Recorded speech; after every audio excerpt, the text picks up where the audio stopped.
far does China have to go? How much more repression? How big a trade deficit and loss of jobs for the American worker?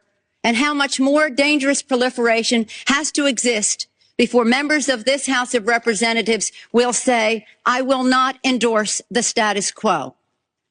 As I mentioned, it's about jobs, proliferation, and human rights.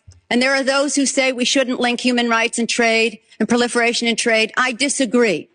But if we just want to take up this issue on the basis of economics alone, indeed, China should not receive most favored nation status for several reasons that I'd like to go into now.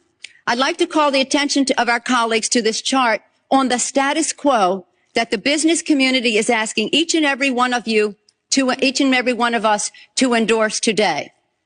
Right now, we have a $34 billion trade deficit with China, the 1995 figure. It will be over $40 billion for 1996. Since the Tiananmen Square massacre, this figure has increased 1,000%, from $3.5 billion then to about $34 billion now.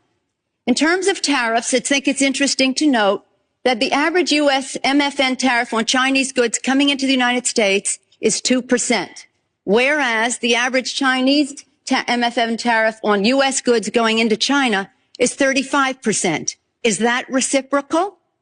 On exports, China only allows certain industries into China, of U.S. Industries into China, and therefore only 2% of U.S. exports are allowed into China. On the other hand, the U.S. allows China to flood our markets with a third of their exports, and that'll probably go over 40%, and it's limitless because we have not placed any restriction.